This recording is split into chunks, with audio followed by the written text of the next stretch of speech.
Mesdames, Messieurs, ce message philosophique est à destination de tous ceux ou celles qui étudient et pratiquent d'ailleurs les sciences po et les sciences sociales.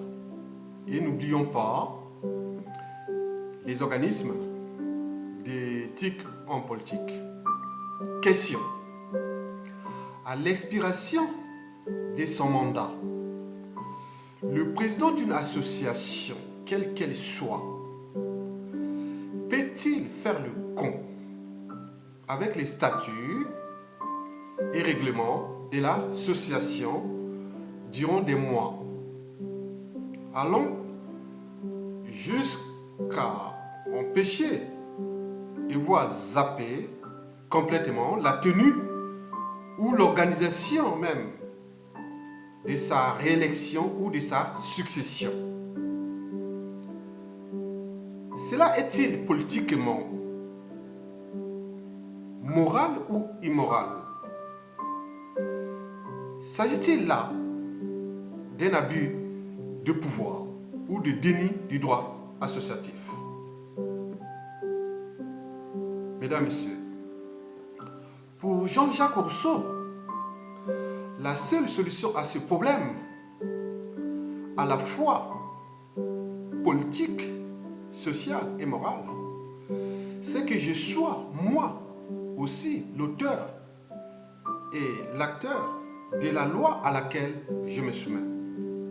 Et vous, monsieur le président de l'association, qui fait le con avec les règles communément adoptées en Assemblée générale. Mesdames, Messieurs, en cas d'écartade de type passage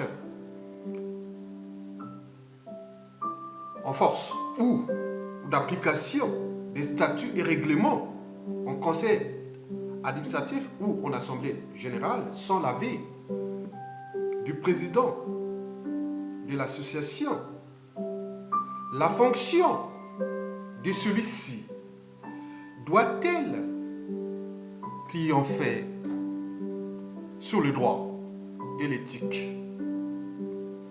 À chacun, en son âme et conscience, de philosopher.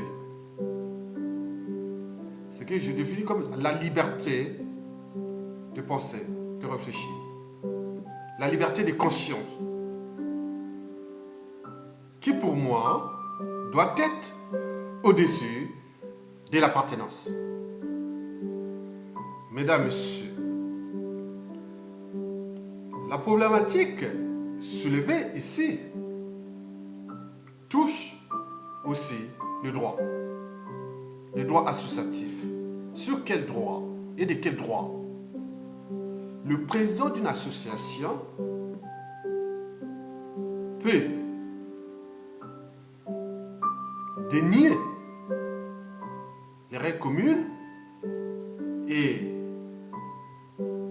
voyons qu'il n'est plus président de l'association parce que les autres se sont réunis, les membres se sont réunis en conseil administratif ou en assemblée générale. Ils ont dit non, on ne veut pas. On ne veut plus de ce monsieur. Mais est-ce que lui-même aurait pu prendre les devants? Je prends un exemple simple. Votre mandat expire dans un mois. En tenant compte de la raison et de la conscience d'ailleurs, vous aurez pu dire oui, j'organise ma réélection ou ma succession. Trouvez aussi les raisons pour lesquelles que l'organisation de cette réélection, cette succession n'est pas possible. Et là, que dalle, pas de raison.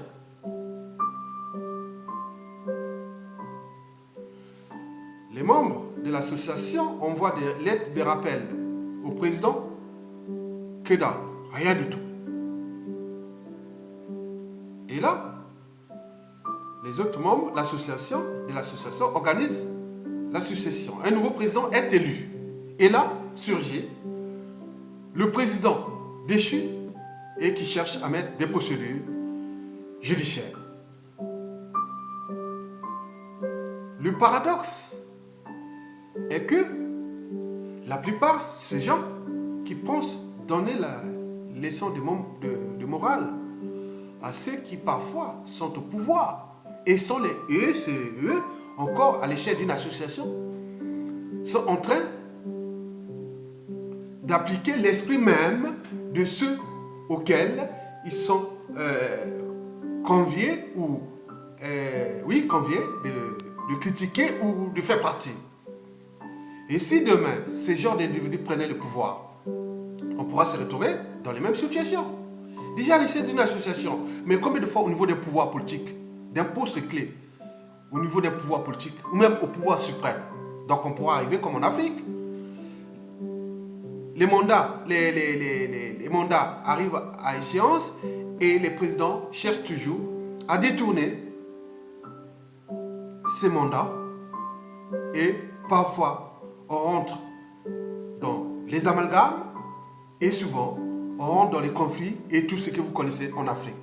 Donc il s'agit bien sûr là d'un problème de conscience, bien sûr, mais je pense qu'il s'agit là d'un problème aussi de mentalité, d'habitude, de comportement et de certaines valeurs immorales qui nuisent gravement aux enjeux même des libertés fondamentales, du but de la condition humaine et sociale en Afrique, de la pratique politique, de l'alternance et tout ce que vous connaissez comme dégâts à cette échelle africaine. Donc, en votre âme et conscience, vous pouvez dire non, ça n'a pas fonctionné, ça n'a pas bien marché.